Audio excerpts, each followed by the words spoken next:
I'm watching 90 Day, The Last Resort, Season 2's therapist shortage, and it's starting to bug me. 90 Day, The Last Resort Season 2 had a different vibe from the first season, and I wonder if this small change has anything to do with it. The Last Resort Season 2 is close to coming to an end. The couples are sharing their final days in the resort and are hoping to smooth over some rough edges so they can go home in a better spot than when they arrived. Unfortunately though, I think most of the 90 Day Fiancé franchise couples haven't made much progress. They may even be in a worse spot from when they first appeared in Season 2. Upon reflection, there seems to be one major difference between the two seasons: the number and types of therapists accessible to the couples. While this difference may not be the only culprit for the couple's lack of progress, I think it plays a major role in their healing process. The Last Resort, Season 1 had more counselors and real, inner healing work. In Season 1, there were at least 3 therapists that the 90 Day Fiancé couples engaged with. There was Dr. Jennie Lacey, a trauma expert, and Dr. Jason Prendergast, a temperament therapist who specializes in marriage counseling. There was also Drive, Petty Silveira, the Jennie Slaton look-alike who specialized in past life regression. Then there was also Reba Kareen, a sex therapist who also appeared in a few episodes to help the group as a whole and the couples individually. All these therapists certainly played a large role in Season 1, along with the host and life coach of the series. Most episodes featured at least one therapy session, and the couples saw the therapists on a rotating schedule to gain all the tools necessary for a healthy relationship. While the efficacy of some tactics was questionable, such as Big Ed Brown's past life regression session, inner healing and therapy were major cornerstones of the first season. The couples of Season 1 seemed to get along better, make more progress towards their goals, and most all decided to recommit by the end of their stay. The Last Resort, Season 2 has fewer counselors and more chaos. Season 2 seems to have had a major shift. There are still a handful of therapists roaming around the resort, but they're not as obvious as in the first season. Mostly it's just the life coach, Sarah Malone, who's navigating the Season 2 couples and their shenanigans. Reba, the same-sex therapist from Season 1, did make a brief appearance to help Josh and Natalie in a private session. However, their session ended in a major blowout and the pair separated for the rest of the day. Josh and Natalie aren't the only couple who seem to have issues beyond repair. Rob Warren and Sophie Sierra were in a screaming match first thing in the morning after their camping trip. Natalie was upset because she thought Josh was body-shaming her. Meanwhile, Julia Trubkina and Brandon Gibbs's progress plummeted after she revealed she cheated on him earlier in their relationship. Since these couples seem to have more issues than in the first season, I would have expected more inner healing work for them to do. More therapy sessions to improve their communication and more opportunities to execute real skills that would help their relationships. Yet it seems as though the couples are left mainly on their own and mediators don't appear until the situation has escalated to an extreme point. Overall, I can't ignore the strong correlation in The Last Resort Season 2. The connection might not be related, but I do think it's interesting to acknowledge how the lack of therapy and therapists in the second season might be hindering the couples more so. The purpose of The Last Resort is to learn tools and practice healthy coping skills, so couples have a solid foundation to work on when they return home. Yet, it seems to me like the couples just keep spiraling.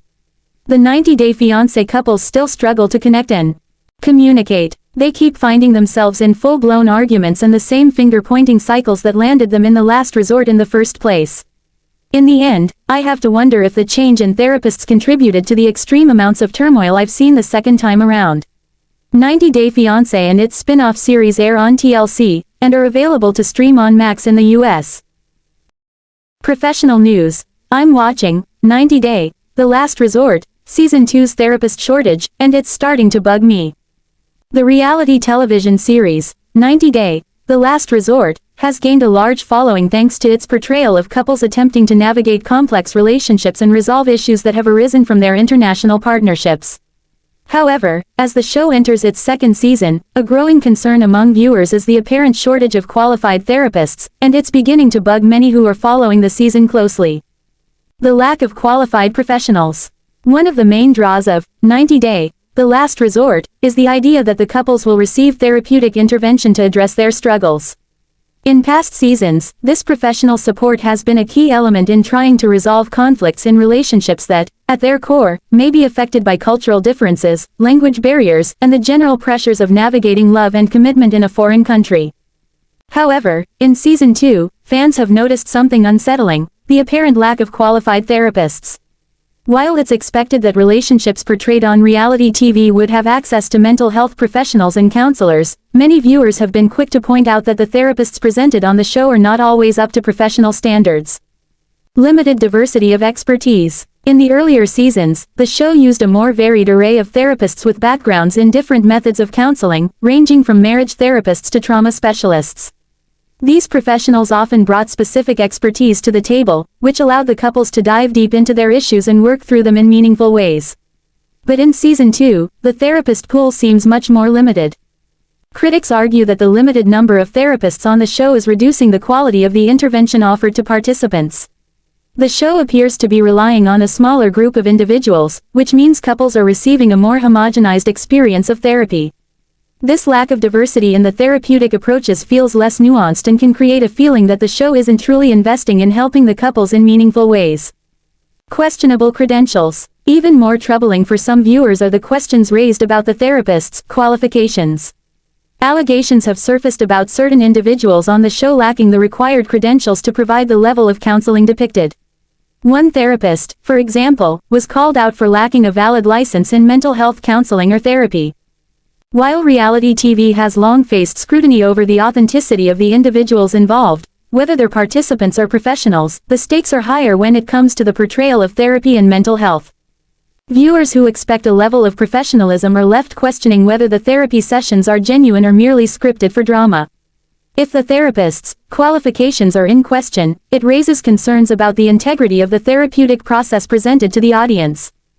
The impact on the show's authenticity. The therapist shortage isn't just an issue for viewers concerned about qualifications. It's also affecting the authenticity of the show.